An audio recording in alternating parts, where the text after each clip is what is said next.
Naaman, chef de l'armée du roi de Syrie, baignait dans la faveur de son maître et bénéficiait d'une grande considération, car c'était par lui que Yahweh avait délivré les Syriens. Mais cet homme fort et vaillant était frappé par la lèpre.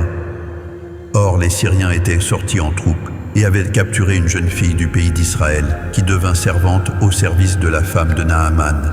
Et elle dit à sa maîtresse, « Oh, si mon Seigneur était auprès du prophète qui est à Samarie, il le guérirait certainement de sa lèpre. » Naaman alla répéter à son maître les paroles prononcées par la jeune fille d'Israël.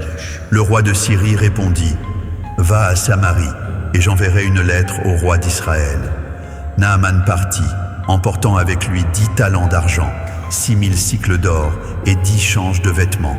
Il porta au roi d'Israël la lettre où était écrit « Dès que tu auras pris connaissance de cette lettre, sache que je t'envoie Naaman, mon serviteur, pour que tu le guérisses de sa lèpre. » Après avoir lu la lettre, le roi d'Israël déchira ses vêtements en signe de détresse et déclara « Dieu ne m'a-t-il point pris pour un Dieu capable de donner la vie ou de prendre la mort? Pourquoi on vient me demander la guérison d'un homme souffrant de lèpre? C'est sûrement une ruse, il cherche prétexte à querelle. » Élisée, l'homme de Yahweh, ayant appris que le roi avait déchiré ses vêtements, lui fit dire « Pourquoi tant de désarroi? Qu'ils viennent près de moi et se rendent compte qu'il y a en Israël un vrai prophète. » Naaman arriva avec son char et ses chevaux et s'arrêta à l'entrée de la maison d'Élisée. Élisée lui fit dire par un messager « Va au Jourdain, plonge-toi 7 fois dans ces eaux. Tu retrouveras une peau saine et pure. » Naaman fut pris de colère. Il s'en alla en disant « Je m'attendais à ce qu'il sorte lui-même, invoque le nom de Yahweh, étende la main sur mon corps et chasse ainsi la lèpre. Les fleuves d'Abana et Parpar, à Damas, ne valent-ils pas mieux que toutes les eaux d'Israël? Ne puis-je m'y laver et me purifier? » Il s'en retourna, furieux. Ses serviteurs s'approchèrent de lui. « Mon maître, disait-il, si le prophète t'avait demandé quelque chose de difficile, ne l'aurais-tu pas fait? Obéis donc sans hésiter à ses instructions. Va te purifier dans le Jourdain. » Naaman descendit au fleuve et se plongea 7 fois comme l'homme de Dieu l'avait ordonné. Sa peau recouvra son aspect de jeunesse, signe de sa guérison.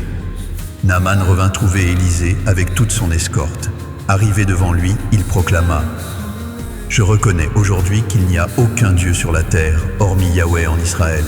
Accepte donc ce cadeau que je veux te donner. » Élisée répondit fermement « Yahweh m'a mis en vie comme son serviteur et je ne prendrai rien. » Naaman insista, mais Élisée refusa sans faiblir.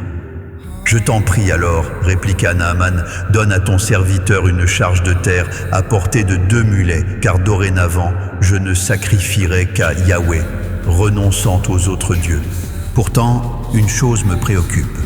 Quand mon maître se prosterne dans le temple de Rimon et que j'appuie ses pas, je me prosterne comme lui.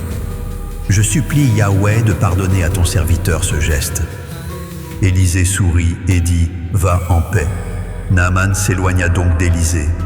Géasi, le serviteur d'Élisée, murmura pour lui-même « Mon maître a été trop indulgent avec ce Syrien.